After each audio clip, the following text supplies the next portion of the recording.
Have you ever wondered why, even though you're careful with what you eat, your blood sugar still seems to climb higher than you'd like? It's frustrating, isn't it? You sit down to what feels like a small, sensible meal, and a couple of hours later, your meter tells a different story.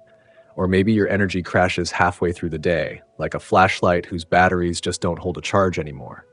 But you know what? This isn't just happening to you. After 60, I see this pattern again and again in my patients, and very often it comes down to just a few everyday habits, things that seem harmless, even healthy, that quietly make type 2 diabetes harder to manage. Over the next few minutes, I'll walk you through four of the most common mistakes and, more importantly, the simple changes that can turn things around. And if conversations like this feel helpful, practical, encouraging, focused on healthy aging, I'd love for you to subscribe and stay connected here so you won't miss the tips I share each week. You know what many of my patients tell me? It's not just the blood sugar numbers that wear them down. It's how diabetes steals little pieces of everyday life. They tell me, "Doctor, I don't feel like myself anymore." Simple things, playing with grandkids, tending the garden, enjoying dinner with friends, start to feel heavier, harder. Fatigue shows up out of nowhere. A foggy mind makes conversations frustrating. A restless night makes the morning feel twice as long. And maybe the hardest part is this quiet question that lingers in the back of your mind. Is this really what life after 60 is supposed to feel like? Does that sound familiar to you? I've spent over 3 decades sitting across from people who carry those same worries. And that's why, if you'll allow me, I'd like to introduce myself. My name is Dr. Jonathan Miller. I'm a geriatric specialist, and for more than 30 years, I've had the privilege of caring for older adults, people navigating the very same challenges you might be facing right now. I chose this path because I grew up watching my own grandmother struggle with type 2 diabetes. She was a strong woman, full of life, but I could see how the disease slowly chipped away at her independence. That memory has never left me. It's the reason I've dedicated my career to helping seniors not just live longer, but live better. Over the years, I've sat across from thousands of patients, each one with their own story, their own fears, and their own victories. And I've learned that when it comes to type 2 diabetes after 60, success is rarely about doing everything perfectly. It's about spotting the small mistakes, the quiet habits, and knowing how to replace them with choices that work with your body instead of against it. Let me share a story with you. It's about George, a patient of mine in his early 70s.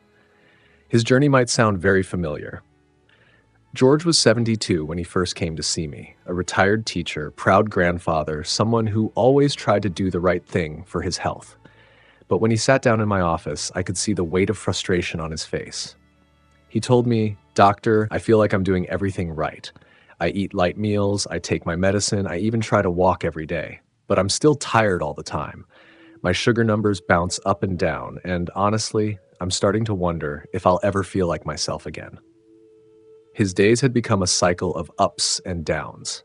Some mornings he had enough energy to work in the yard, but by afternoon he'd crash into his chair, too drained to even read the newspaper. Nights were restless. His memory felt fuzzy. Even conversations with friends left him distracted and exhausted. And here's the thing. George wasn't careless. He wasn't ignoring advice.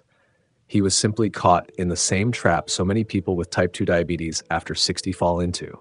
Nothing seemed to work until we uncovered a few surprising habits that were quietly making his condition worse.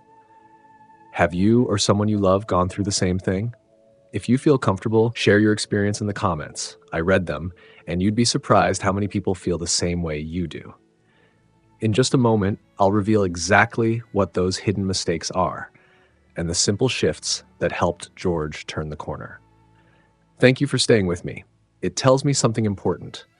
You truly care about giving yourself the best chance at healthy, independent years ahead. And that matters because type 2 diabetes isn't just about numbers on a glucose meter. It's about keeping your body steady enough to enjoy your life. Now, let me walk you through 4 common choices I see all the time. They look healthy on the surface, but in reality, they often make blood sugar harder to control after 60. First, deli meats and so-called lean cold cuts. A lot of folks replace steak or pork with turkey slices or low-fat ham, thinking it's better. The truth? A large study from Harvard following over 200,000 adults found that just one serving of processed meat per day increased the risk of diabetes by about 19%. Why? Because preservatives like nitrates and high sodium make it harder for insulin to do its job, while also straining the heart. The safer swap: fresh poultry, fish, or plant proteins.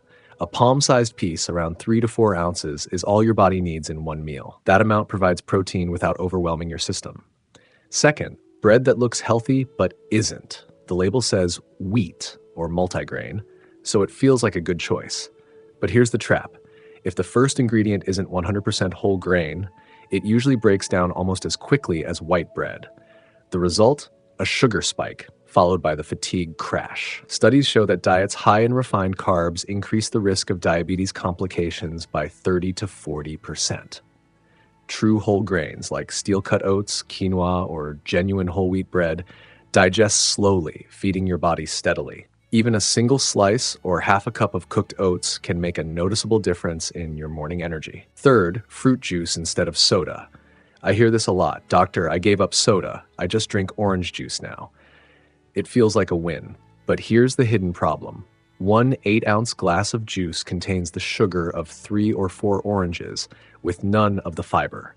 That fiber is what normally slows sugar's release into your bloodstream. Without it, glucose levels jump. The American Diabetes Association warns that juice can raise blood sugar almost as fast as a soft drink. The better choice is water, sparkling water, or unsweetened tea. If you miss the flavor, add a slice of lemon or orange right into your glass. You'll get the taste without the sugar overload. Fourth, fried foods, even with an air fryer. Yes, air fryers are a step forward, but here's the catch. If the food is still coated in batter or if fried meals are eaten several nights a week, the oils still cause inflammation and slow insulin sensitivity. In fact, the American Journal of Clinical Nutrition found that eating fried food just 2 times a week was linked to higher rates of diabetes complications. The true upgrade is baking, grilling, or lightly air frying with just a brush of oil. You still get crisp and flavor, but with far less burden on your metabolism. Now let me ask you, does any of this surprise you? More importantly, which of these habits feels most familiar in your own life? I'd love if you shared in the comments. You'd be surprised how many people are walking the same path you are. And here's something I encourage every patient to do. Make a small promise to yourself. Choose just one change from what we talked about. It doesn't have to be all 4. Write it down in the comments. That single act of putting it into words can be the very first step to keeping it. So let's take a breath and look back. We just uncovered 4 habits that seem healthy. Processed meats called lean, breads that only look whole grain, fruit juice instead of soda, and fried meals that sneak back in through the air fryer. Each one, on its own, might not look like a big deal, but together, they can quietly keep blood sugar unstable and energy low. Remember George, the retired teacher I mentioned earlier? Once he swapped cold cuts for fresh chicken, replaced his wheat bread with true whole grains, cut juice down to a slice of fruit and water, and saved fried meals for only special occasions. Something remarkable happened. Within 3 months, his afternoon crashes almost disappeared. His glucose numbers steadied. He told me, "Doctor, I feel like I got 10 years back. I can finally enjoy time with my grandkids without always watching the clock for when I'll run out of energy." And that's what I want for you too. To feel lighter, steadier, and more in control. Not by doing everything at once, but by choosing one small shift and sticking with it. Let me ask you this. If George at 72 could feel that difference with just a few adjustments, what might change for you if you made one choice today? I truly believe that every step, no matter how small, is a victory. And by even listening this far, you've already shown you're ready for more steady, healthy years ahead. Before we wrap up, I'd love to hear from you. What's been your biggest challenge in living with type 2 diabetes after 60? Was it food, exercise, or maybe just finding the energy to keep going? Share your story in the comments. I read every single one, and your experience could encourage someone else listening today. And if you'd like more conversations like this, practical, encouraging, focused on healthy aging and longevity after 60, I'd be honored if you clicked that subscribe button and stayed connected with me here. That way you won't miss the next tip I share each week. This is Dr. Jonathan Miller, and I want to thank you for spending this time with me. Take good care of yourself, and remember, you're never too old to feel better tomorrow than you do today. Until next time, stay well.